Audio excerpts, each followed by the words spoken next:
Baik, assalamualaikum warahmatullahi wabarakatuh. Selamat siang teman-teman semuanya. Hari ini pembelajaran hari ini ada yang berbeda teman-teman. Jadi di sini Bu Faria sebelumnya meminta izin untuk merekam pembelajaran hari ini. Saya akan masuk frame di sini. Ya. Nah, baik, hari ini kita ketemu lagi di jam terakhir bahasa Indonesia pula. Pasti kalian sudah membayangkan, aduh ibu saya masak apa ya di rumah, aduh kasur saya gimana ya saya tinggalin, pikiran-pikirannya itu sudah pasti dirubah gitu, betul atau enggak? Ya. Nah, oleh karena itu Ibu Faria akan mengusik kehadiran kalian. Raganya hadir di sini tapi belum tentu pikirannya di sini atau enggak. Nah, gitu. Oke. Jadi ada yang berbeda di presensi hari ini. Ibu Faria mau kalian tidak menyebutkan kata hadir, tapi silakan menyetorkan perasaan kalian hari ini. Misalkan Adrian ngantuk Bu, nah itu tidak apa-apa. Paham ya? Oke. Dimulai dari Adrian David. Mana ini? Kamar mandi tadi. Oke. Alisa. Capek. Oke, Alisa. Aluna. Semangat sip Aluna. Anissa Hati. Oh, bahasa Jawa. Arya Bayu Saputra. Gimana Arya Bayu? Agak ngantuk. Jadi berdasarkan perasaan kalian tadi banyak sekali yang ngantuk, banyak sekali yang sudah kepikiran gimana kondisi rumah, banyak sekali yang kepikiran kasur. Oleh karena itu biar kita semangat, biar kita hadirkan pikiran kita hari ini. Silakan semuanya duduk tegap dulu. Duduk tegap dulu. Oke. Nah, setelah itu ayo belakang HP-nya ditaruh dulu. Duduk tegap dulu. Nah, setelah ini Ibu Faria mau angkat tangan kanannya setinggi-tingginya. Angkat tangan kanan. Angkat tangan kanan semuanya angkat setinggi-tingginya. Kemudian yang kiri silakan diletakkan di bawah sambil digoyangkan. Nah, jadi diletakkan di bawah sambil digoyangkan. Kalau misalkan Ibu Faria bilang tukar, silakan ditukar. Dan tetap digoyangkan. Yang bergoyang yang bawah. Ayo. Yang bergoyang yang bawah. Yang bergoyang yang bawah. Maaf ya. Oke. Mulai. Tangan kali di atas semuanya. Tangan kirinya bergoyang di bawah. Tukar. Woi. Ya ngapain sih? Tukar lagi.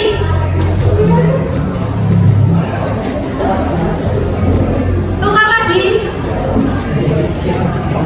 Mana tuh? Mana tuh? Tukar lagi.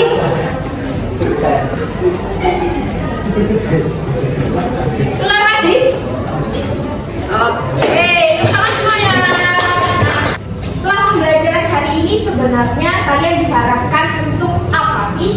Yang pertama, kalian diharapkan bisa mengembangkan kerangka puisi akrostik menjadi puisi utuh yang ekspresif dan juga bermakna. Itu adalah tujuan yang pertama. Ya, hari ini kita akan mengembangkan kerangka puisi. Kemudian setelah kalian bisa mengembangkan, otomatis kalian juga sudah diharapkan bisa memilih diksi yang tepat untuk menyampaikan pesan kepedulian lingkungan secara kuat.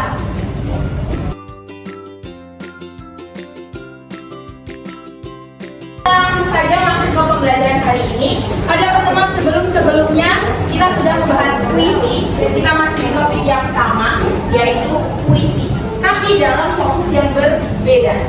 Kalau pertemuan sebelumnya kalian sudah pernah menyimak puisi Aku Ingin, kemudian menganalisis puisi Aku Ingin, kemudian mempresentasikan hasil analisis sampai akhirnya kita pada tahap menulis.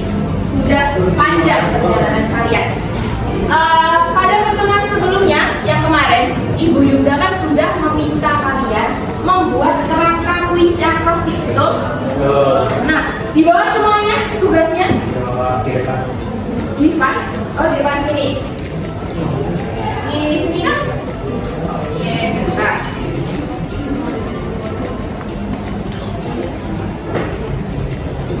kerangka-kerangka kalian yang sudah dibuat kemarin, kata kunci yang sudah kalian pilih akan kita himpun pada hari ini, akan kita hidupkan menjadi puisi dalam bentuk utuh. Nah, jadi dari kerangka yang sudah kalian buat kemarin, kalian membuat kerangka puisi akrostik dari apa? Temanya apa temanya?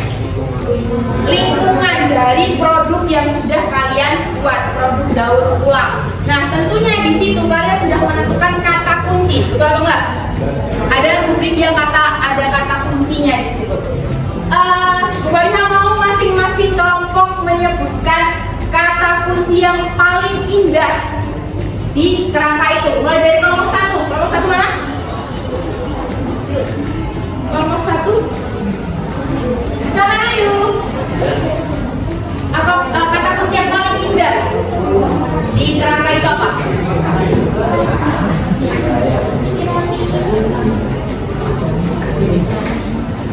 Satu. Silakan kelompok yang lain memilih kata kunci yang paling indah, kemudian kata kunci yang jarang kalian dengar. Silakan ayo. Kenangan. Kenangan. Kelompok dua. Kelompok dua mana? Lihat keras. Hilang. Kelompok tiga, teman-teman. Di sini sudah ada 7 kata kunci yang menurut masing-masing kelompok adalah kata yang paling indah atau kata yang paling menarik di dalam kerangka. Kemudian kata-kata inilah, kata-kata inilah 7 kata-kata inilah yang nanti menjadi bahan bakar kalian dalam membuat puisi utuh. Ini nantinya yang kalian kembangkan. Tentunya dalam memilih kata kunci ini, kalian kan sudah melewati proses pemilihan beragam banyak kata sampai akhirnya kalian menjatuhkan pilihan pada 7 kata itu. Nah, kata-kata yang di depan yang Ibu Fariha tuliskan ini adalah bahan bakar kalian dalam membuat puisi. Di sini Kak Fariha ada pertanyaan. Siapapun nanti yang bisa jawab iya. Di sini ada pertanyaan, mengapa kata-kata dalam puisi terasa berbeda dari kata-kata biasanya? Ada yang bisa menjawab? Untuk menyampaikan perasaan tepat sekali. Nah, jadi penggunaan kata-kata tidak biasa, penggunaan kata-kata yang megah di dalam puisi ini adalah untuk mempertajam perasaan penulis. Nah, jadi di sini bisa disimpulkan bahwa puisi ini tersusun dari kata-kata yang indah atau tidak biasa. Untuk mempertajam pemahaman kalian mengenai puisi ini, Fariha ada 2 video. Nah, kita nonton video. Persoalan sampah masih menjadi isu krusial di Indonesia, terlebih sampah plastik. Hampir setiap pencuri uang keberadaan sampah plastik tidak bisa dihindari. Ada 4 jenis plastik yang kita jumpai di kehidupan sehari-hari. Yang pertama, kantong plastik. Kantong plastik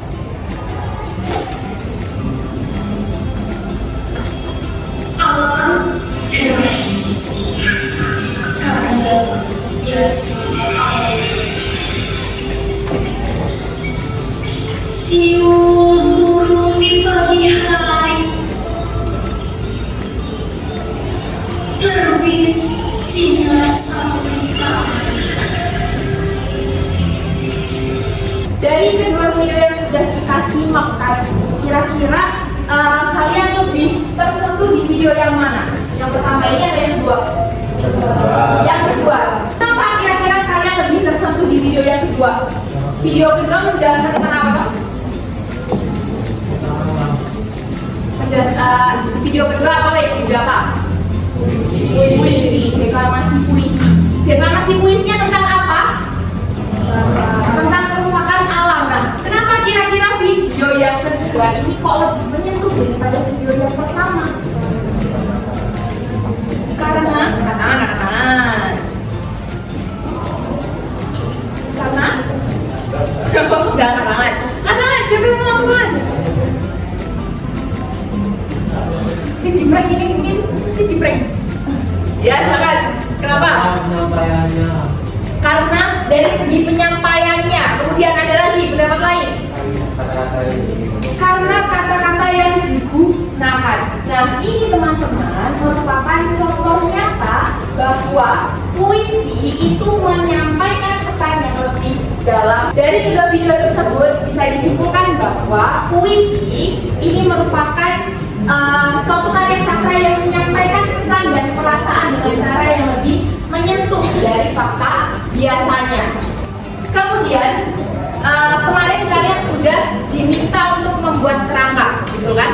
Kerangka puisi akrostik dari produk. Kira-kira ada yang tahu nggak alasannya kenapa kok diminta membuat kerangka puisi akrostik? Misalkan ada kalian pernah kepikiran nggak kalau misalkan kenapa aku sudah membuat produk harus diminta juga membuat puisi? Padahal dua-duanya ini bentuknya berbeda. Satu dia berbentuk benda atau karya gitu, karya yang bisa dipamerkan. Sedangkan yang pertama adalah karya berbentuknya tekstual. Kira-kira ada yang tahu nggak hubungannya apa? Kenapa kalian diminta untuk membuat puisi? Silakan Lolita Ramadhani. Kira-kira apa ya hubungannya, Lolita?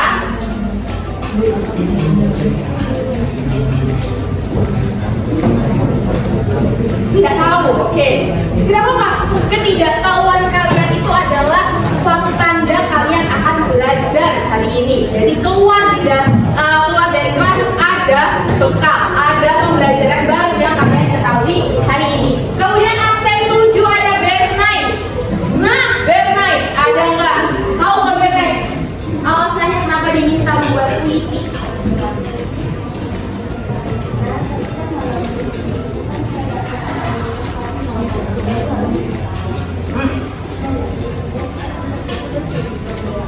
Betul sekali,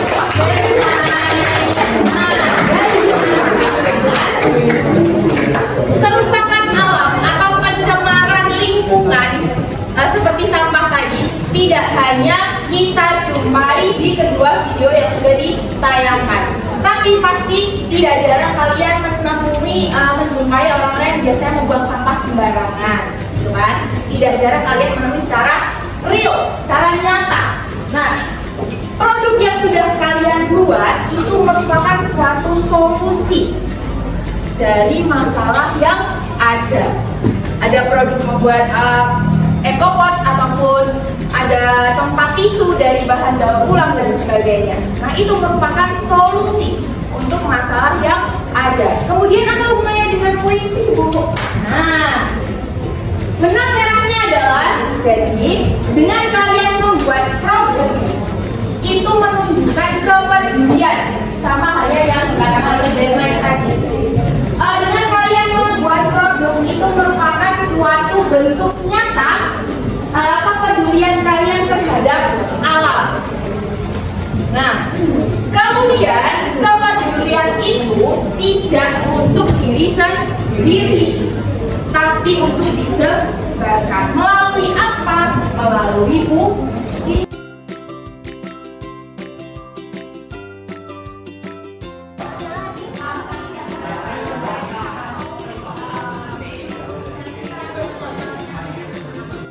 Keren banget. Keren banget.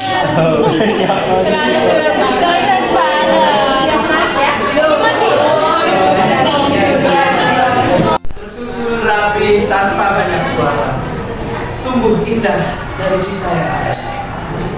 Ingatkan aku yang kecil pun berarti jika diberi kesempatan kembali. Kenangan itu tinggal diam dari hal sederhana yang tak terbuang.